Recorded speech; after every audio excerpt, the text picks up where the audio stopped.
Hi everyone, my name is Molly and I work with the Fort Worth Public Library. Today I'm going to teach you how to create painted paper, which is a super fun activity that can be used with other crafts. What you'll need is construction paper or paper of your choosing, paint brushes, and an assortment of paints. So the first thing we want to do is place something down, as this can get incredibly messy. After we've gathered the paper that we want to use and our paint, I always like to use an assortment of different brushes and textures, as this will help create patterns on the paper. This is perfect for old brushes that you might have thrown away or that can be recycled and used in this way. One of the things about painted paper is that you get to just have fun and be creative. So taking red and just kind of placing sporadic splotches. I don't like to use water during this process because I think it dilutes the color, and that's one of the things that I really want out of this. So I'll start with red as a base and just kind of spread everything.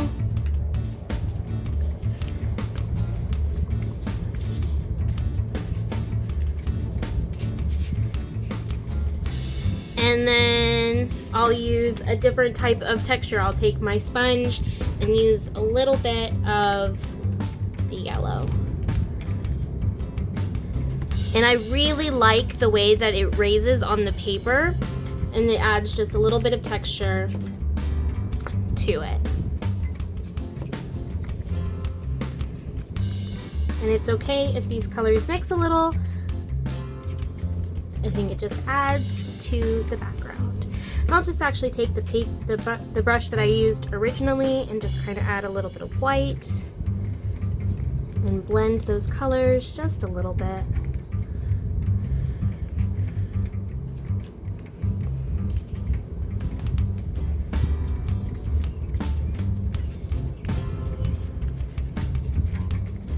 And then I want to leave that out to dry. Be careful not to touch this for at least a good day. So you want to keep it someplace where hands aren't going to touch it or pets aren't going to knock it over.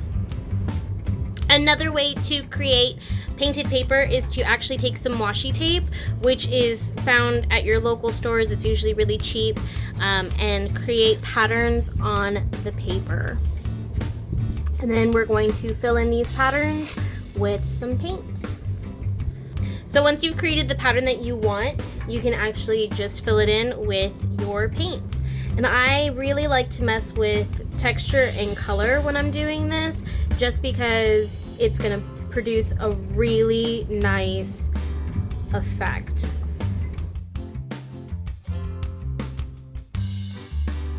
And again, this is completely up to you. There are no wrong turns when you do this.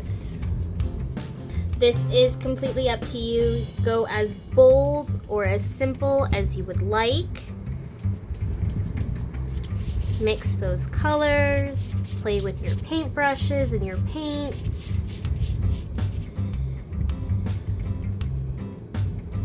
Create patterns. It's completely up to you.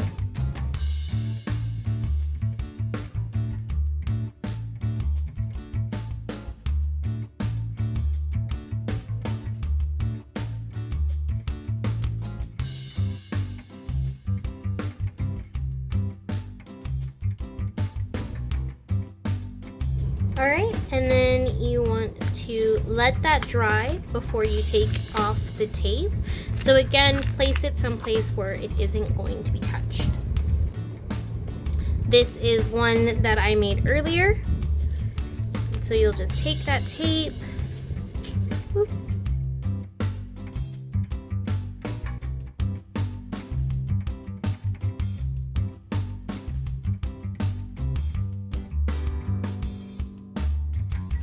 It's okay if it tears just a little, but like I said, you have these really nice lines that happen.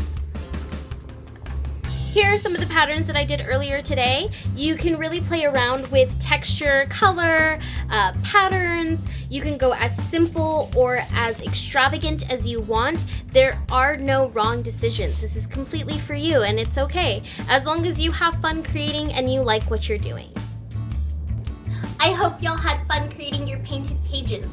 Once you're finished, wipe down any surfaces that could have gotten paint on them, and remember to allow your pages to dry for at least a full day before you use them with your crafts.